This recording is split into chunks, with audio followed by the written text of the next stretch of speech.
The 25 best and worst movie athletes of all time.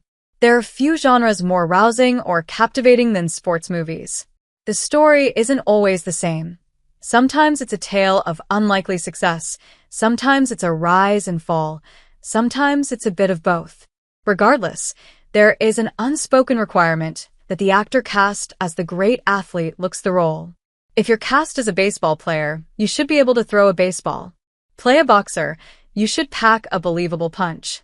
This summer, when we saw Kevin Costner take the Field of Dreams in Iowa, we were reminded how much his athleticism contributed to his stardom. With that in mind, let's remember the actors who won us over with their physical gifts and those that fell really, really short. Kevin Costner. Costner set the gold standard for on-screen athleticism with his 1980s run of American Flyers, Bull Durham, and Field of Dreams. He was especially credible as journeyman catcher Crash Davis, exploding out of his crouch to make throws on defense and evincing a sweet swing at the plate. Costner looked terrific on the mound a decade later in For Love of the Game, but his finest hour as a big-screen athlete might have come in 1990 SAXS, Tin Cup, where he demonstrated professional form as golfer Roy McAvoy. Burt Reynolds. A standout running back as a freshman at Florida State in 1955, Burt Reynolds was likely headed to the NFL were it not for a series of injuries to his knees. So it's kind of cheating to place him on this list for his highly believable turns as incarcerated pro quarterback Paul Wrecking Crew in The Longest Yard and wide receiver Marvin Shake Tiller in Semi-Tough. The Bandit looked like he could excel at just about every position out there. Tim Robbins. To be completely fair to Robbins, his highly unorthodox wind-up and delivery as minor league phenom Ebby Calvin Nuke Lelouch was entirely on purpose. The problem was that it was so exaggerated, basically a boneless variation on Fernando Valenzuela. Those with even a passing familiarity with baseball knew that ball wasn't going anywhere near the plate or the Bull mascot or the netting behind home with any regularity. With his thick 6 feet 5 inches frame, Robbins looks the part of a hurler, but his form, even when it's fixed in the movie, is not ready for the show. Anthony Perkins. Perkins turns in an unforgettable performance as mentally tormented Boston Red Sox outfielder Jimmy Piersall, but after a recent viewing, we're going to disagree with New York Times critic Bosley Crowther's assessment that the young actor looks the part at the plate. As with Tim Robbins in Bull Durham, Perkins looks overly coached. It could be that his gawkiness owes to his emphasis on the psychological aspects of his character. He's so deep in Piersall's mind that the technical mechanics of running, catching, and hitting are secondary concerns. Hilary Swank. She was the next Karate Kid, so Hilary Swank's physical transformation into a more than believable bruiser for $1 Million Baby shouldn't have come as a complete shock. Swank packed on 19 pounds of muscle and picked up the sweet science like a pro. Eastwood isn't one for rehearsal, so what you see in the ring is the real deal. Mess around and Swank will swiftly serve you a two-piece/biscuit combo. Keanu Reeves. Ever wonder what FBI agent Johnny Utah looked like on the gridiron? The otherwise execrable The Replacements gives you a clear indication that, if nothing else, Keanu Reeves looks the part of a pro-caliber quarterback. Along with being a skilled martial artist and, evidently, a solid hockey player, the guy can hurl the pigskin. How is that at all fair? Freddie Prinze, Jr. Atrocious. Freddie Prinze, Jr.'s stiff, painfully rehearsed wind-up is often shot in close-ups, so as not to subject viewers to its unnatural horror. There are also many cutaways to his pitching double completing the motion in a competent manner. It's a hideous thing to behold, but this is what you get for watching Summer Catch. Geena Davis. An accomplished archer and a semi-finalist for the United States 2000 Olympics team, no one's going to question Geena Davis's athleticism. But as the home run belting Dottie Hinson in a league of their own, that's just a really long distance to hit a baseball with that swing. Penny Marshall's film is so beautifully written and performed that the realism of the baseball scenes is basically secondary. But Marshall's decision to frame it as a classic sports film, right up to the big game, was dead on. Michael Ontkean. Playing alongside real professional hockey players like Jeff Carlson, Steve Carlson, and David Hansen, aka the Hansen brothers, set a high bar for the on-ice performances of movie stars Paul Newman and Michael Ontkean. Newman is fine as washed-up player coach Reggie Dunlop, but Onkeen looks almost recruitable as miserable prospect Ned Braden. He's an excellent skater, plays with his head up, and displays some nifty stick work. Ultimately, he settled down as a sheriff in the Pacific Northwest hamlet of Twin Peaks. Kirsten Dunst.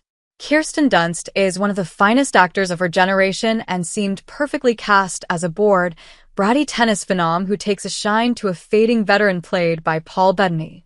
This was wheelhouse material for Kiki, and she does everything right in this mediocre movie except convey the illusion that she can hit a tennis ball. Bettany isn't great, but he goes through the motions somewhat believably. Dunst's service form in their second meet-cute would draw winces on a rec court. Carl Weathers. As with Burt Reynolds, this is cheating. Carl Weathers played linebacker well enough to letter twice for San Diego State University and play 8 games for the Oakland Raiders. But being a great athlete in one sport doesn't make you believable in another, right, Nate Robinson? What goes least remarked about the two big Balboa Creed fights is how Apollo has to be undisciplined to even let Rocky have a shot.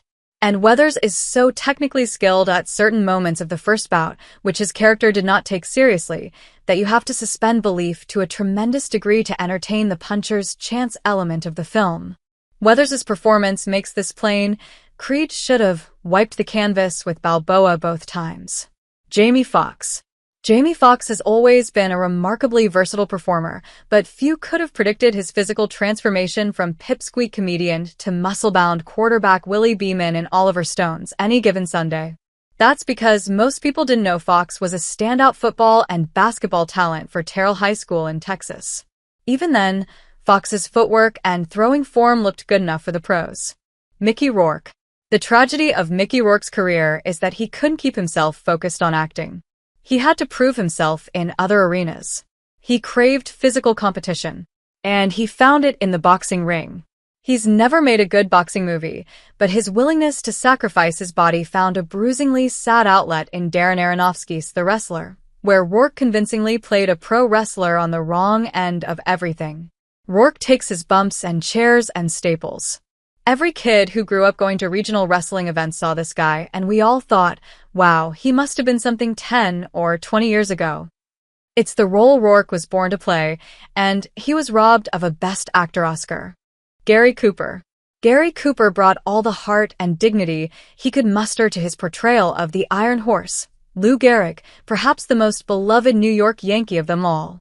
A Bronx Titan for 17 seasons, Gehrig made 7 All-Star teams, was an integral part of 6 World Series squads, and won the elusive Triple Crown in 1934, and you'd never have guessed it from Cooper's on-field performance. The right-handed Cooper learned to hit and throw left-handed, which was suboptimal when mimicking a generational talent. The movie works as a sentimental sledgehammer, but you've got to get past some hilariously bad baseball. Zac Efron. No one has ever watched the High School Musical movies for the verisimilitude of the basketball sequences, and Zac Efron's career thanks you for this. Because outside of the ghastly ball handling in the opening credits of What's Happening, no one has ever looked more ill at ease with the rock in their palm than Efron. His court awareness is deeply concerning, and his shooting motion makes Markelle Fultz look like Ray Allen. Damon Wayans. How great is Tony Scott's The Last Boy Scout? We buy Damon Wayans as a world-class pro quarterback from the word go, and let slide the physically impossible feat of bombing a football 100 yards or thereabouts, whilst astride a horse because we're having such a great time. The lanky Wayans looks like he could maybe get the ball 20 yards downfield if he closed his eyes and threw with all his might. Charlie Sheen. Writer-director David S. Ward could have easily cut around Charlie Sheen's pitching performance as Ricky, Wild Thing Vaughn, but when it came to the wind-up and delivery, Sheen looked awfully credible as a fireballing closer. Movie magic takes care of a lot, and Ward's movie is a beaut as opposed to the garbage sequels, and it's probably a blessing that Sheen didn't throw out the first pitch for Game 7 of the 2016 World Series for reasons that have nothing to do with throwing a baseball. But Sheen brought the heat. Wesley Snipes.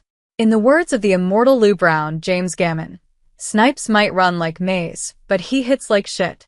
Snipes returned to the diamond for Tony Scott's overheated thriller The Fan, which again proved that he was a Sia with a baseball bat in his hands. but he can hang, and then some on the football field, Wildcats. In the boxing ring, the woefully underseen Streets of Gold, and the basketball court, White Men Can't Jump. It's in Ron Shelton's pickup ball comedy that you get to see Snipes at his hot-dogging best, though his elbows got to come in on his jumper. Robert De Niro.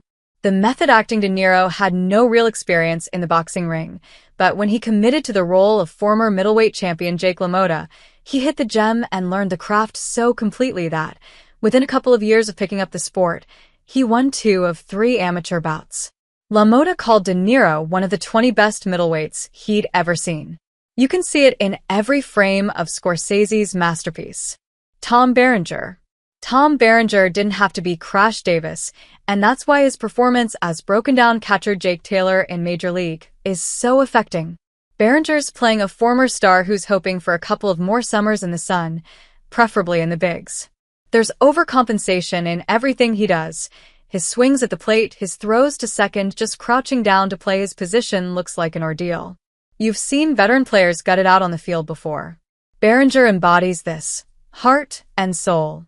John Goodman. John Goodman is one of our greatest living actors. For some remarkably stupid reason, he's never been nominated for an Oscar.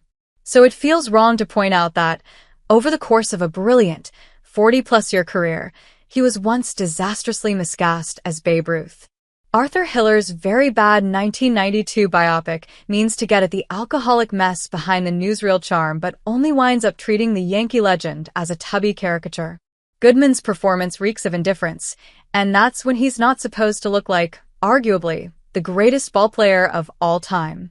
It's less a matter of looking like an athlete than looking like someone who won't strike out in the summer heat. Raquel Welch.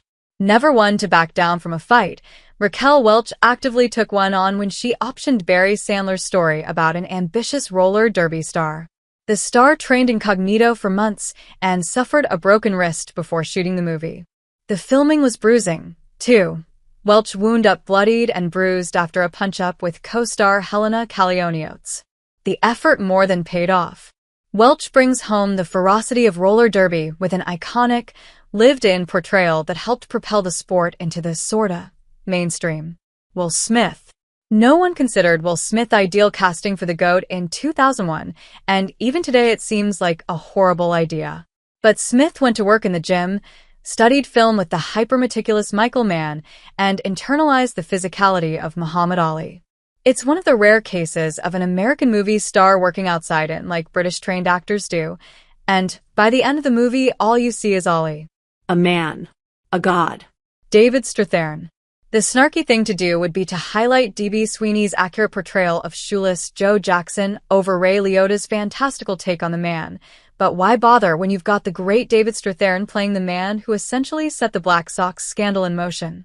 As Eddie Cicotte, Strathairn embodies a battler of a pitcher who's knuckleballed his way back to prominence, only to have his cheapskate owner bench him before he can cash in on a $10,000 bonus. It doesn't take a great deal of athleticism to pull off a knuckleball pitcher, but Strathairn comes off like a third Necro brother. Robert Redford. When you're dealing in myth, you can get away with an awful lot. So Roy Hobbs's stiff stance and late swing on that fastball in the bottom of the ninth is allowable. Just barely.